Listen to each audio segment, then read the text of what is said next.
Capítulo 3 O Reino dos Deuses Serpentes. Quando Tenochtitlan atingiu seu período áureo, a capital tolteca de Tuia já tinha sido lembrada como a lendária Tolã. E quando os toltecas construíram sua cidade, Teotihuacan já estava envolvida em mitos. Seu nome significara lugar dos deuses.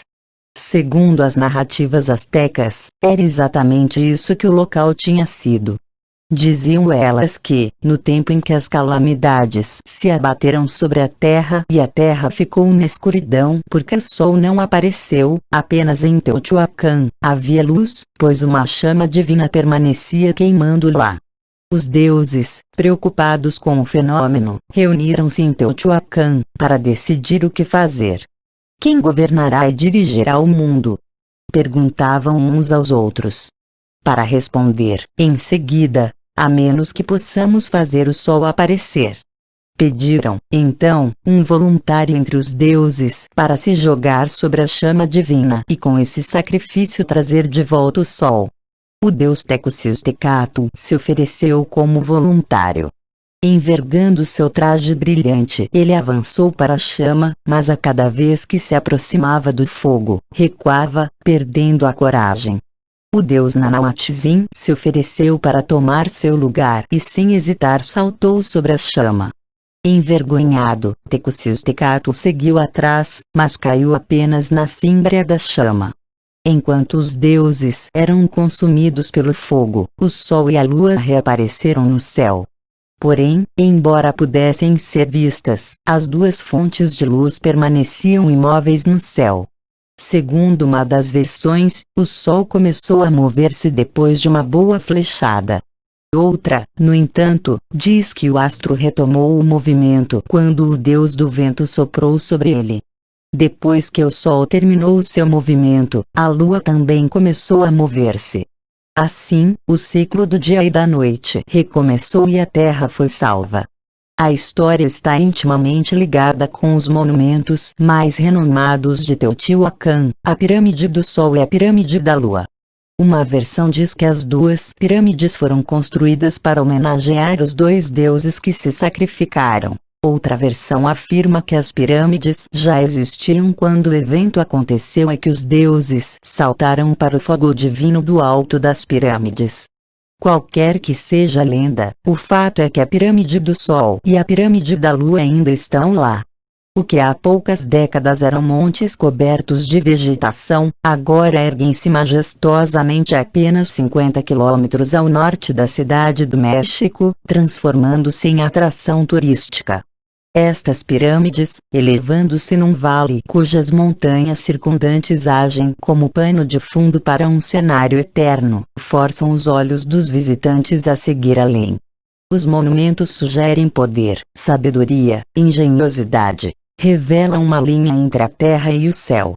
Ninguém fica indiferente, é impossível deixar de perceber o sentido de história, a presença de um passado glorioso. Quanto tempo atrás? Os arqueólogos inicialmente presumiram que Teotihuacan fora fundada nos primeiros séculos da era cristã. Porém, a data vem se alterando com o tempo. Alguns estudos feitos no local indicaram que o centro cerimonial da cidade já ocupava 11,6 km² por volta de 200 AC. Na década de 50, um famoso arqueólogo, M. Covarrubias, admitiu com incredulidade que a datação por carbono dava ao local uma quase impossível época de 900 AC, Indian Part of Mexico and Central America, a arte indígena do México e da América Central. Na verdade, datações mais recentes fornecem uma data de 1474 AC, com pequena margem de erro. Atualmente, aceita-se a datação de cerca de 1400 AC. Foi quando os Olmecas, que podem ser sido o povo que trabalhou na construção das estruturas monumentais de Teotihuacan, estavam fundando grandes centros cerimoniais em outros lugares do México. Teotihuacan passou nitidamente por várias fases de construção. Suas pirâmides revelam evidências de estruturas internas mais antigas. Alguns estudiosos leem nas ruínas uma história que pode ter começado 6.000 anos atrás, no quarto milênio AC. Isso se encaixa com as lendas astecas que falavam sobre esse lugar dos deuses como existindo no quarto sol. Então, quando o dia da escuridão aconteceu, por volta de 1400 AC, as duas pirâmides foram erguidas de até suas dimensões monumentais. A pirâmide da Lua eleva-se ao norte desse centro cerimonial, flanqueada por estruturas auxiliares, com uma grande praça na frente. De lá, uma avenida larga corre na direção sul até onde a vista alcança. E, ladeada por santuários, templos e outras estruturas baixas, que se acredita serem túmulos. Por isso, esta avenida recebeu o nome de Avenida dos Mortos. Cerca de 600 metros para o sul, a Avenida dos Mortos chega à Pirâmide do Sol, que se eleva no lado oriental, ao lado de uma série de santuários e outras estruturas.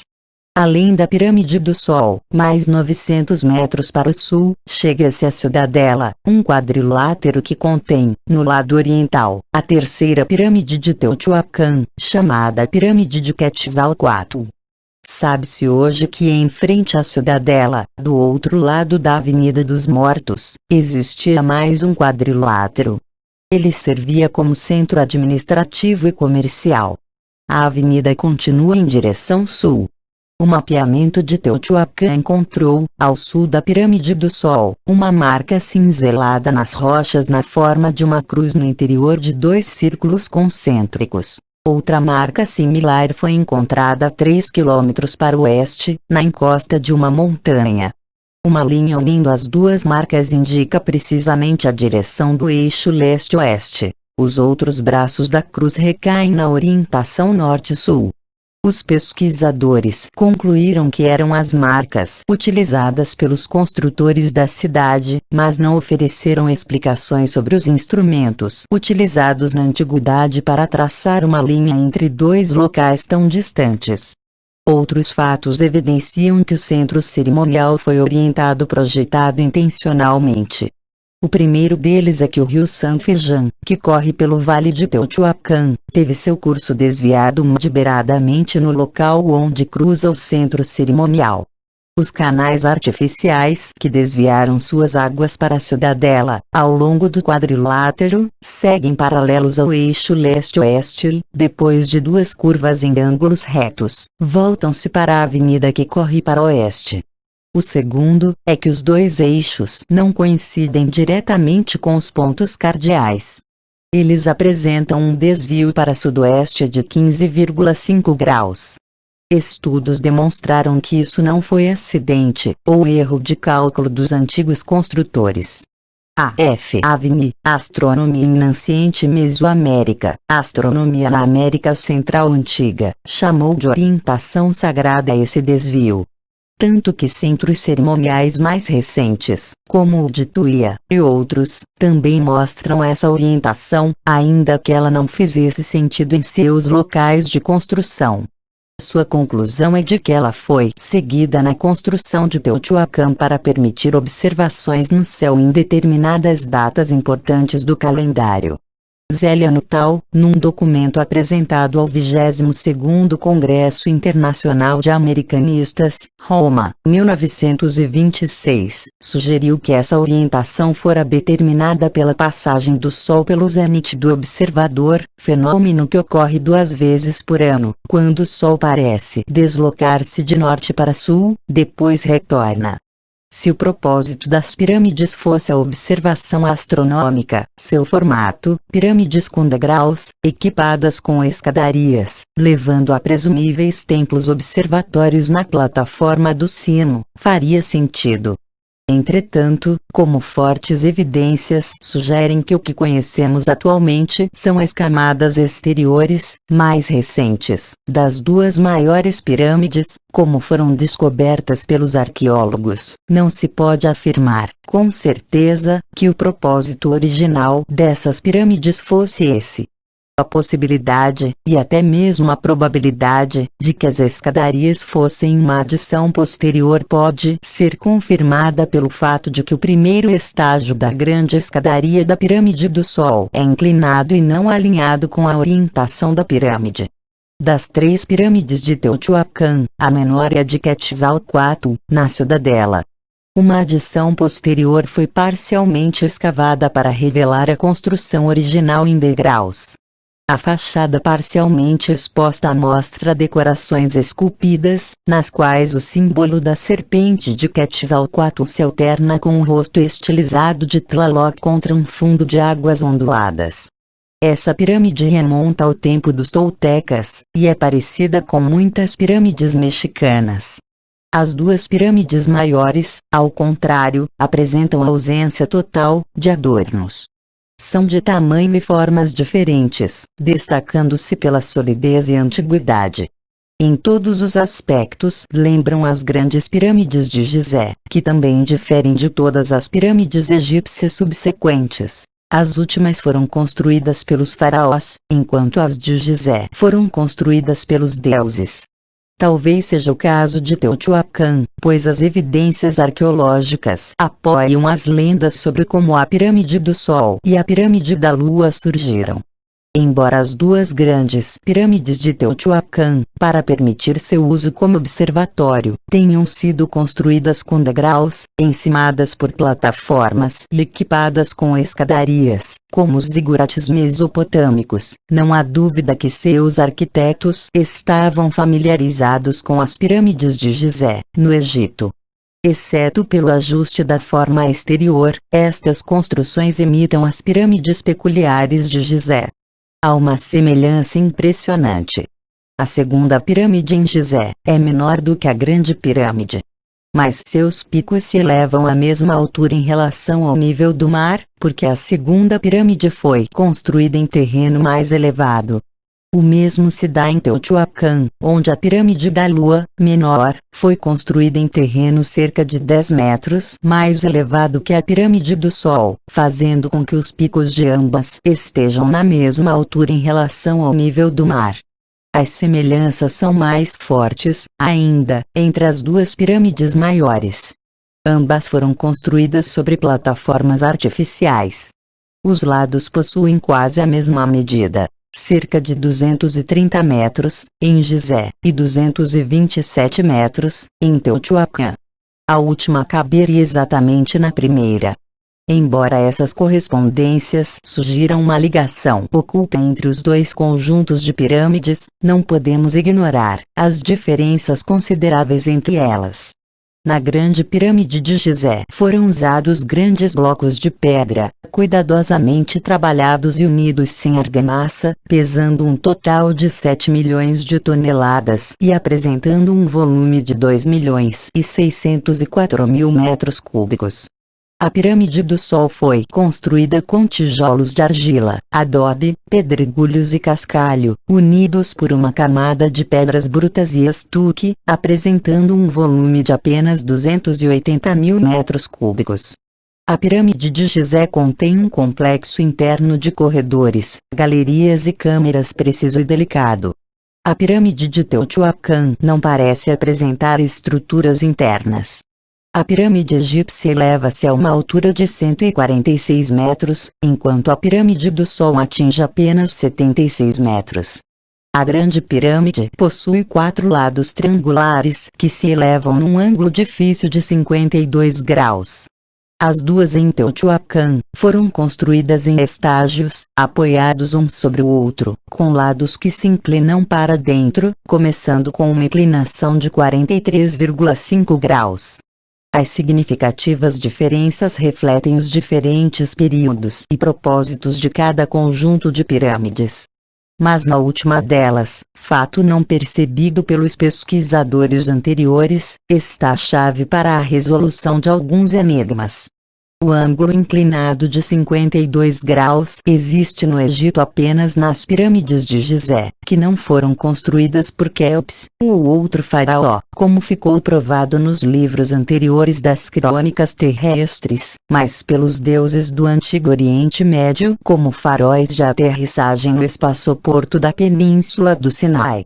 Todas as outras pirâmides egípcias, menores, menos imponentes, em ruínas, ou destruídas, foram construídas por faraós, milênios depois, numa imitação da escadaria para o céu dos deuses. Porém, nenhuma atingiu o ângulo perfeito de 52 graus e sempre que isso foi tentado, a construção terminou ruindo.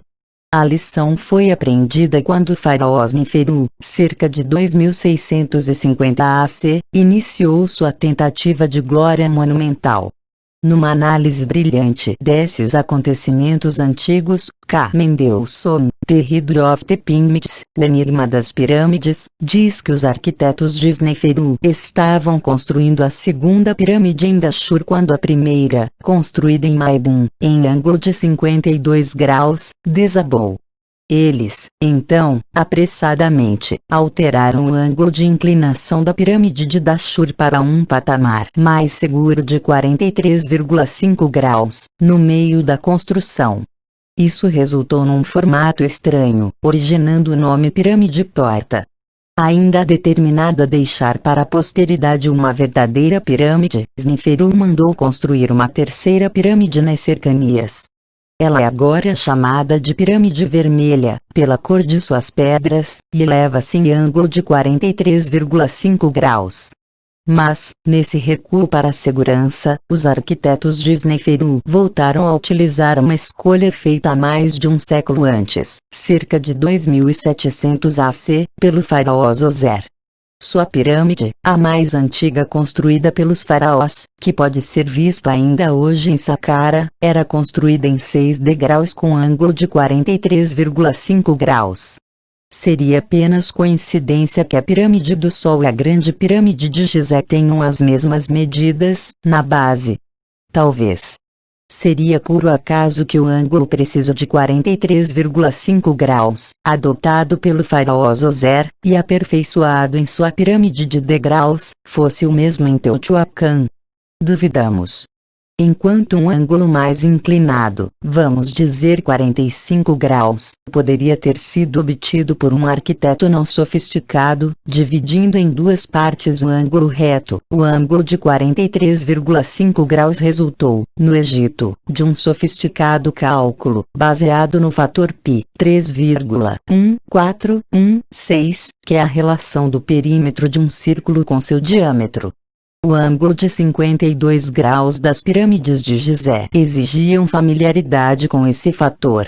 Era obtido conferindo à pirâmide uma altura, h, igual a metade do lado, s, dividido por π multiplicado por 4, 230, dividido por 2 igual 115, dividido por 13 14 igual 36,5 x 4 igual 146 metros de altura. O ângulo de 43,5 graus foi obtido reduzindo-se a altura de um múltiplo de 4 para um múltiplo de 3. Em ambos os casos, seria necessário o conhecimento de π. Nada indica que os povos da América Central tinham esse conhecimento. Como, então, surgiu o ângulo de 43,5 graus nas estruturas das duas singulares pirâmides de Teotihuacan, na América Central, a não ser através de alguém familiarizado com as pirâmides do Egito?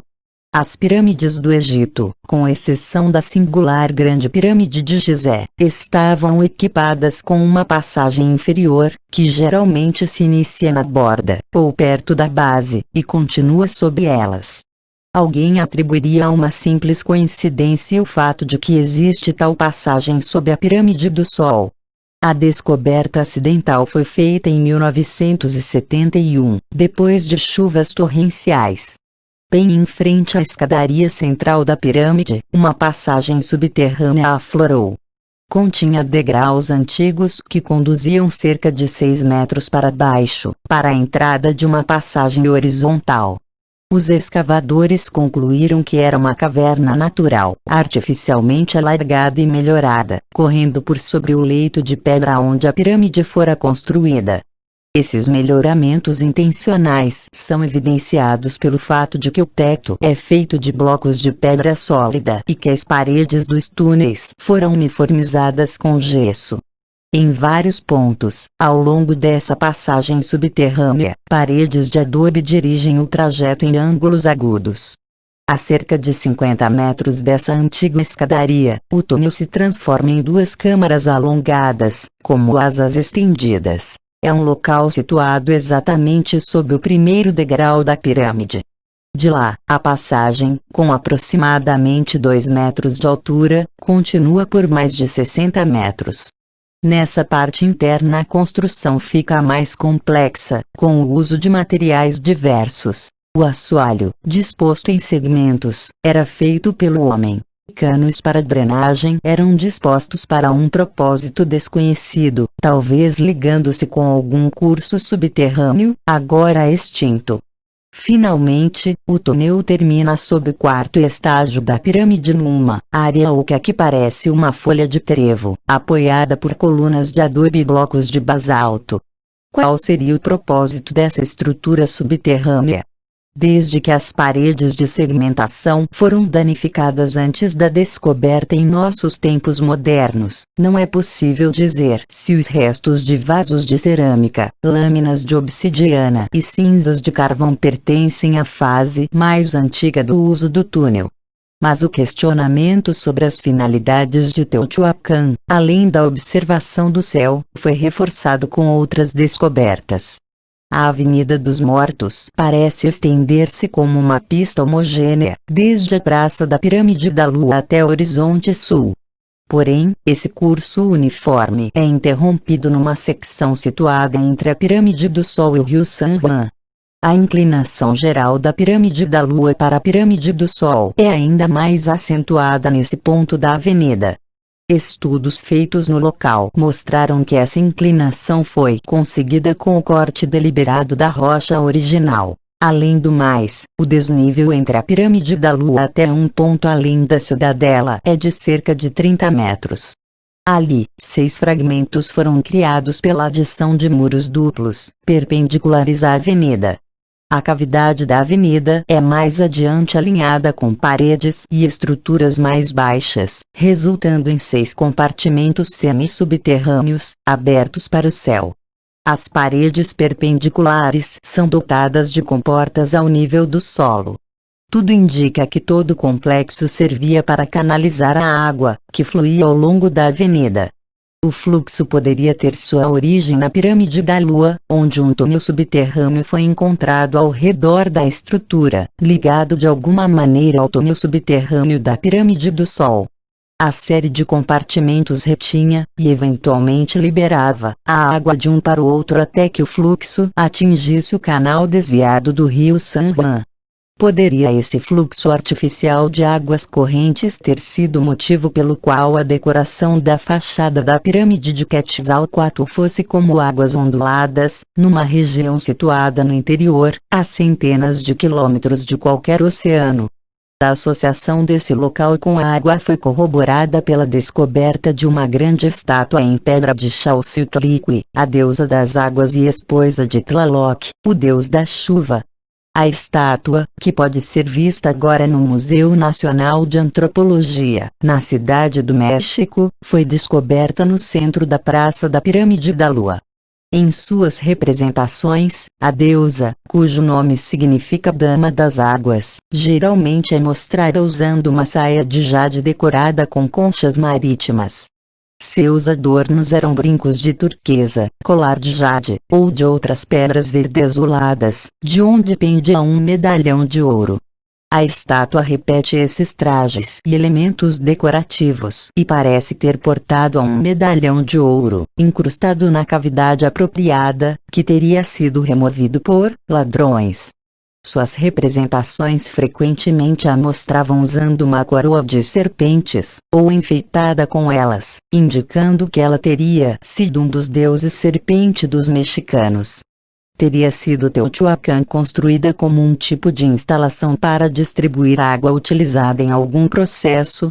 Antes de responder a esta pergunta, vamos mencionar outra descoberta intrigante. Juntamente com o terceiro segmento da Pirâmide do Sol, escavações de uma série de câmaras subterrâneas interligadas revelaram que alguns dos pisos eram cobertos com camadas grossas de mica, um tipo de silício mineral que possui propriedades especiais de resistência à água, calor e correntes elétricas. Tem sido utilizado como isolante em vários processos químicos, elétricos, eletrônicos, e mais recentemente, em tecnologia nuclear espacial. As propriedades particulares da mica dependem, até certo ponto, do seu conteúdo de outros elementos minerais e, portanto, da sua origem geográfica. Segundo peritos, a mica encontrada em Teotihuacan é de um tipo existente no distante Brasil. Traços dessa mica também foram encontrados em restos removidos da Pirâmide do Sol, quando estava sendo desenterrada no começo do século. Qual seria o uso desse material isolante em Teotihuacan? Nossa impressão é que tudo ali, a presença do Senhor e da Dama das Águas, juntamente com a divindade principal, Quetzalcoatl, a Avenida Lamacenta, a série de estruturas, câmaras subterrâneas, túneis, o rio desviado, as secções semisubterrâneas com suas comportas, os compartimentos sob o chão recoberto de mica, fazia parte de um projeto cientificamente concebido para a separação, refinamento ou purificação de substâncias minerais. É possível que alguém que conhecia os segredos da construção de pirâmides, na metade do primeiro milênio AC, ou mais provavelmente na metade do segundo milênio AC, tenha chegado ao vale, igualmente versado nas ciências físicas, tenha utilizado os materiais disponíveis para montar uma instalação sofisticada de processamento. Estaria essa pessoa à procura de ouro, como teria sugerido o medalhão da Dama da Água, ou de algum mineral mais raro? E se não foi o homem, teriam sido seus deuses, como as lendas a respeito de Teotihuacan e o próprio nome tem sugerido? Quem, além dos deuses, foram os ocupantes originais de Teotihuacan? Quem carregou as pedras e a argamassa para elevar as primeiras pirâmides? Quem canalizou a água e operou as comportas? Os que dizem não ser Teotihuacan mais antiga do que alguns séculos antes de Cristo apresentam uma resposta simples: os toltecas. Aqueles que agora se inclinam na direção de um início mais antigo, começam a apontar os olmecas, um povo enigmático, que apareceu no cenário centro-americano na metade do segundo milênio AC. Os próprios olmecas apresentam muitos enigmas, pois parecem ter sido africanos negros, o que constitui um anátema para aqueles que não conseguem aceitar travessias pelo Atlântico há vários milênios. Mesmo que a origem de Teotihuacan e de seus construtores esteja envolta em mistério, é quase certo que nos séculos que precederam a era cristã, as tribos toltecas começaram a chegar. A princípio, realizavam tarefas com as mãos. Gradualmente, porém, aprenderam as habilidades da cidade e adotaram a cultura de seus mestres, incluindo a escrita pictórica, os segredos da ourivesária, o conhecimento sobre astronomia e calendário, a adoração dos deuses. Cerca de 200 DC, quem quer que tenha dominado Teotihuacan apanhou o que queria e partiu. A cidade tornou-se tolteca. Durante séculos se destacou por suas ferramentas, armas, artefatos feitos de obsidiária e por sua influência cultural. Então, 1000 anos depois de terem chegado, os toltecas também partiram. Ninguém sabe os motivos. Mas o êxodo foi total. Teotihuacan tornou-se um lugar desolado, vivendo apenas nas lembranças de um passado dourado. Alguns acreditam que o evento coincidiu com o estabelecimento de Tolã como a capital dos toltecas, em cerca de 700 AC, construída às margens do rio Tuia como uma mini Teotihuacan. Os códices e o folclore descrevem Tolan como uma cidade legendária, um centro de artes e artesanato, com templos e palácios resplandecentes, cheios de ouro e pedras preciosas. Porém, por muito tempo os estudiosos questionaram a própria existência da cidade. Hoje não há mais dúvidas de que Tolan existiu realmente num local chamado Tuia, a cerca de 80 quilômetros a noroeste da cidade do México. A redescoberta de Tolan ocorreu no final do século XIX. Tudo começou com a viagem à região da francesa Désirée Chanel, Les Andennes Villes do Nouveau Monde, as cidades antigas do Novo Mundo. Um trabalho sério de escavação, no entanto, só começou no início dos anos 40, sob a liderança do arqueólogo mexicano Jorge R. Acosta. Os trabalhos de escavação e restauração concentraram-se no complexo cerimonial mais importante, conhecido como Tuia Grande. Trabalhos posteriores, como o das equipes da Universidade do Mississippi, expandiram a área de escavações. As descobertas confirmaram não apenas a existência da cidade, mas também sua história narrada em vários códices, especialmente no que ficou conhecido como Andes de Cuautitlán. Sabe-se, agora, que Tolan foi governada por uma dinastia de reis sacerdotes, considerados descendentes do deus Quetzalcoatl. Portanto, além do próprio nome, eles também usavam o nome divino como patronímico, um costume usual entre os faraós egípcios. Alguns desses reis sacerdotes eram guerreiros, dedicados a expandir o domínio tolteca. Na segunda metade do século X AC, o governante era a Comissão Europeia Quetzalcoatl.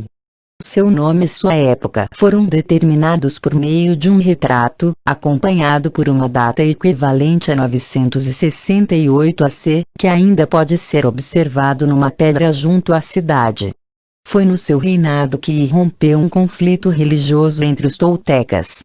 Parece que as divergências diziam respeito à exigência do soberano em introduzir sacrifícios humanos para apaziguar o deus da guerra. No ano 987 AC, Quetzalcoatl e seus seguidores deixaram Tolan e migraram para o leste, simulando a partida anterior do divino Quetzalcoatl. Estabeleceram-se no Yucatán. 2 séculos mais tarde, calamidades naturais e assassinatos no seio da tribo arrasaram os toltecas. As calamidades eram sinais de cólera divina, prenunciando o fim da cidade. Segundo o cronista Sahagún, o rei, que muitos acreditam chamar-se Emak, mas também usava o patronímico Quetzalcoatl, convenceu os toltecas a abandonar Tolan. E assim eles partiram sob o seu comando, embora tenham ali vivido muitos anos e construído casas grandes e belas, templos e palácios. Ao final, tiveram de partir deixando os lares, as terras, a cidade e suas riquezas. Como não podiam levar os valores, enterraram muitas coisas e até hoje algumas são desenterradas, não sem admiração por sua beleza e arte. Assim, foi no ano 1168 AC, ou por volta dessa data, que Tolan se tornou uma cidade desolada, abandonada para desintegrar-se sob os efeitos do tempo. Conta-se que quando o primeiro chefe asteca colocou os olhos nas ruínas da cidade, chorou amargamente. As forças destrutivas da natureza foram ajudadas por invasores, saqueadores e assaltantes, que despiram os templos, destruíram monumentos e danificaram tudo que estava em seu alcance. Assim, Tolan, arrasada até o solo e esquecida, tornou-se uma lenda. O que se sabe sobre Tolan, 8 séculos depois, atesta a tradução do nome, que significa lugar de muitas vizinhanças. Efetivamente, ela parece ter sido formada por muitas vizinhanças e áreas sagradas, que ocupavam uma superfície de 18 km². Assim como em Teotihuacan, que seus construtores tentaram imitar, o coração de Tolan era uma área sagrada, que se estendia ao longo do eixo norte-sul, flanqueada por centros cerimoniais, construídos com uma orientação perpendicular leste-oeste. Como já observamos, as orientações apresentavam o desvio sagrado de Teotihuacan, embora não fizesse mais sentido a finalidade de observação astronômica naquele período e localização geográfica. Onde deveria ter sido o limite norte da área sagrada, foram encontradas ruínas de uma estrutura incomum. Sua frente fora construída como uma pirâmide comum, com degraus e uma escadaria, porém a parte traseira do edifício apresentava uma estrutura circular, provavelmente encimada por uma torre. Esta construção pode ter sido utilizada como observatório, e possivelmente, serviu de modelo para o templo de Quetzalcoatl, em Tenochtitlan, mais recente, e para outras pirâmides com observatórios circulares no México. O conjunto cerimonial principal, cerca de 1,5 km para o sul, foi disposto ao redor de uma enorme praça central, no meio da qual se erguia o grande altar. O templo principal localizava-se no alto de uma pirâmide de 5 estágios, na parte oriental da praça. Uma pirâmide menor de 5 estágios serviu como plataforma elevada para outro templo. Ela era flanqueada por construções de vários aposentos, que conservaram evidências de fogo, indicando a possibilidade de ter sido utilizada para algum propósito industrial. Construções alongadas, ou vestíbulos, cujos temidos apoiavam-se em fileiras de pilares, ligavam as duas pirâmides e também limitavam a parte sul da área sagrada.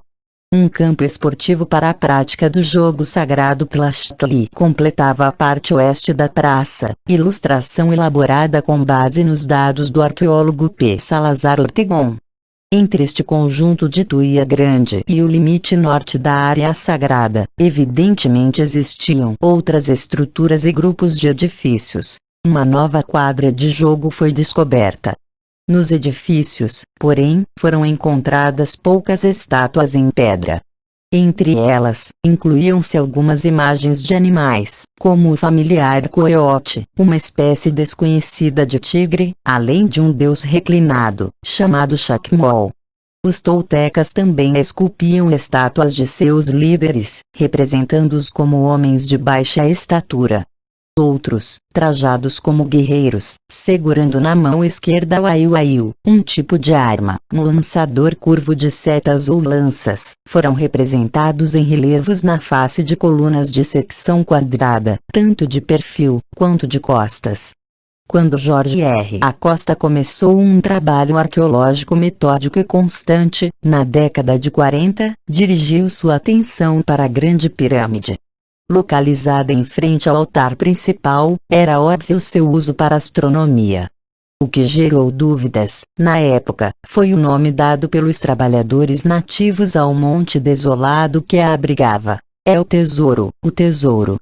Porém, quando vários objetos de ouro foram descobertos, após o início das escavações, os trabalhadores nativos, insistindo que a pirâmide se elevava sobre um campo de ouro, recusaram-se a continuar.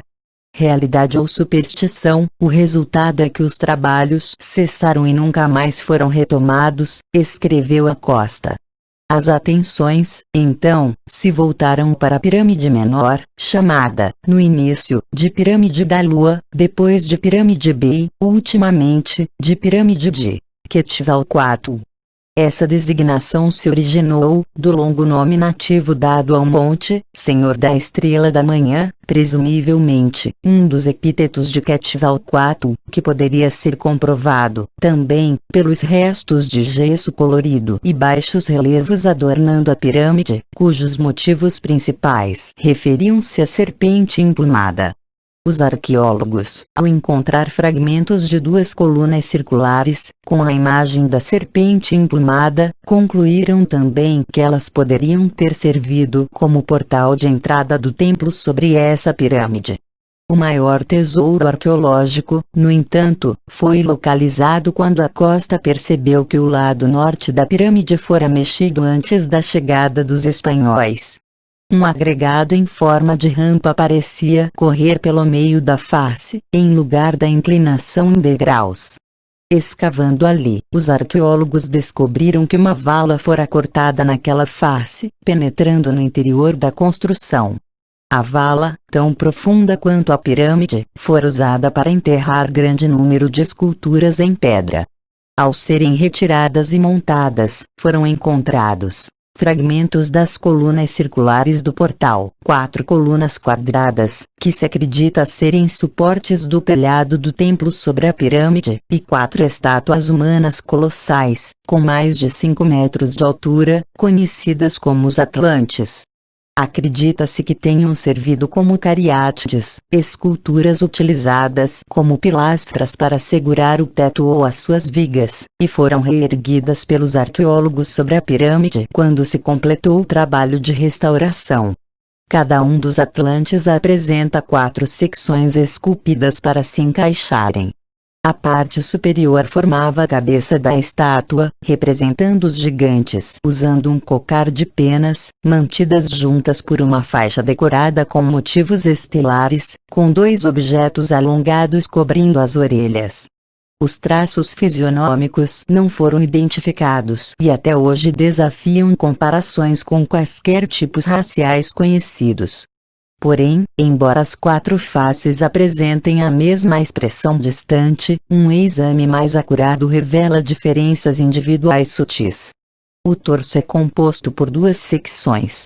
A parte superior do tórax apresenta como característica principal um protetor peitoral cuja forma foi comparada com a da borboleta. A parte inferior tem seu aspecto principal nas costas, um disco com um rosto humano no centro, cercado por símbolos não decifrados e, na opinião de alguns, uma grinalda de 2 serpentes entrelaçadas. A parte inferior mostra as coxas, as pernas e os pés, providos de sandálias amarradas com faixas. Pulseiras nos braços, nos tornozelos, e uma tanga também podem ser vistos nas vestes elaboradas. Quem essas estátuas gigantes representam? Seus primeiros descobridores as chamaram de ídolos, certos de que representavam divindades. Escritores populares utilizaram o nome de Atlantes, o que implica em sentido duplo, como descendentes da deusa Atlatona, aquela que brilha na água, ou que eles teriam vindo da lendária Atlântida. Estudiosos menos imaginativos as nomearam simplesmente de guerreiros tuetecas, pois levam, na mão direita um atu-atu. Essa interpretação talvez não esteja correta, pois as flechas na mão esquerda não são retas, e sim curvas. Vimos que a arma na mão esquerda era o atu-atu, mas a arma na mão direita não é curva como o atu-atu. Então o que seria? O instrumento parece mais uma pistola em seu coldre, segura por 2 dedos. Uma teoria interessante sugere que não se trata de uma arma e sim de uma ferramenta, uma pistola de plasma, proposta por Gerardo Levet, Mission Fatal, Missão Fatal. Ele descobriu que uma das pilastras quadradas, representando chefes toltecas, apresentava uma gravação no canto superior esquerdo. Esta gravação foi decifrada como sendo a imagem de uma pessoa usando uma mochila e segurando a ferramenta em questão como se fosse um maçarico para dar forma a uma pedra. A ferramenta, inquestionavelmente, é o mesmo instrumento que os 4 gigantes seguram na mão direita. Levet sugere que se trata de uma pistola de alta energia para cortar e esculpir pedras. Ele lembra que, nos tempos modernos, foram utilizadas tochas termojet para esculpir os rostos gigantes nas montanhas rochosas da Geórgia. O significado da descoberta de Levet pode ir além da própria teoria proposta por ele. Desde que monólitos e esculturas de pedra foram encontrados por toda a América Central, como produto de seus artistas nativos, não é necessário procurar ferramentas de alta tecnologia para explicar as esculturas na pedra. Por outro lado, a ferramenta representada nas estátuas gigantes pode servir para explicar outro aspecto enigmático de Tolã. Enquanto examinavam o subterrâneo da pirâmide, depois de terem removido o solo da rampa, os arqueólogos descobriram que a construção externa e visível fora erguida sobre uma pirâmide mais antiga, cujos degraus ficavam a 2,40 metros de cada lado da parede interna. Também descobriram restos de paredes verticais, que sugerem a existência de câmaras interiores e passagens dentro da pirâmide mais antiga, porém não seguiram essas pistas. Encontraram algo extraordinário, um tubo de pedra feito de secções circulares perfeitamente encaixadas com um diâmetro interno de cerca de 45 centímetros. O longo tubo estava instalado no interior da pirâmide no mesmo ângulo da inclinação original e corria do alto até a parte de baixo. Acosta e seus colaboradores presumiram que o tubo servia para drenar a água da chuva. Mas isso poderia ter sido conseguido sem uma estrutura interna tão elaborada e com tubos mais simples de argila, em vez de secções de pedra esculpida com precisão. A posição e inclinação dessa tubulação incomum, se não única, fazia parte do projeto original da pirâmide e estava integrada ao propósito original da estrutura. As ruínas de várias câmaras e vários andares sugerem que ali se desenvolveu algum tipo de processo industrial. Também o fato de que as águas do rio Tuia foram canalizadas para fluir através dessas construções indica a possibilidade de ter existido, nesse local, assim como em Teotihuacan, algum processo de purificação ou refinamento numa época muito remota. O que vem à mente é o seguinte: seria ferramenta não identificada um tipo de instrumento não para esculpir pedras, mas para retirá-las das jazidas. Seria, em outras palavras, uma sofisticada ferramenta de mineração? E qual seria o minério procurado? Ouro. A posse de ferramentas de alta tecnologia pelos Atlantes há mais de 1000 anos no centro do México levanta a questão sobre a identidade deles. A julgar pelas feições do rosto, certamente não são centro-americanos. É provável que sejam deuses, e não simples mortais, se o tamanho das estátuas for uma indicação de veneração, pois junto a elas havia nas colunas representações dos soberanos toltecas em tamanho normal. O fato de que nos tempos pré-hispânicos as imagens colossais foram desmembradas e cuidadosamente colocadas nas profundezas da pirâmide para ali serem enterradas, implica uma atitude de veneração. Na verdade, confirma-se o que descreveu Sahagún, que afirma terem os toltecas, ao abandonar Tolã, enterrado muitas coisas, algumas das quais, mesmo na época de Sahagún, foram trazidas de sob a terra, não sem admiração pela sua beleza e trabalho artístico. Os arqueólogos acreditam que os 4 Atlantes ficavam no topo da pirâmide de Quetzalcoatl, suportando o teto do templo sobre a pirâmide, como se estivessem segurando a cúpula celestial. Esse é o papel desempenhado pelos 4 filhos de Horus, na mitologia egípcia, que seguravam o céu em seus pontos cardeais. Segundo o antigo livro dos mortos dos egípcios, eram esses 4 deuses que faziam a ligação entre céu e terra e acompanhavam o faraó falecido até uma escadaria sagrada por onde ele poderia subir para a vida eterna. Essa escadaria para o céu foi representada por meio de hieróglifos como escadas simples ou duplas, essa última representando uma pirâmide com degraus. Seria apenas coincidência que o símbolo da escadaria decorasse os muros ao redor da pirâmide de Tolã e tivesse se transformado em importante símbolo iconográfico para os astecas. No centro de todo o simbolismo e das crenças religiosas dos povos Nahuatl estava seu deus herói, doador de toda a sabedoria, Quetzalcoatl, a serpente emplumada. Porém, o que era uma serpente emplumada, se não uma serpente, que a exemplo dos pássaros, tivesse asas e voasse? Se isso é verdadeiro, o conceito de Quetzalcoatl como serpente emplumada remete ao conceito egípcio da serpente alada, que facilitava a transfiguração do faraó falecido para o reino dos deuses eternos. Além de Quetzalcoatl, os povos Nahuatl tinham inúmeras divindades associadas a serpentes. Cihuacoatl era a serpente fêmea. Coatlico era aquela com a saia de serpentes. Xicomecoatl era a serpente 7. Reicacoamixtli era a nuvem de serpentes do vento, e assim por diante. O grande deus Tlaloc era frequentemente representado com a máscara de uma serpente dupla. Embora inaceitável para os estudiosos tradicionais, na verdade, a mitologia, a arqueologia e o simbolismo levam à conclusão inevitável de que o Planalto Central do México, e até mesmo toda a América Central, eram o reino dos deuses serpentes, os deuses do Antigo Egito.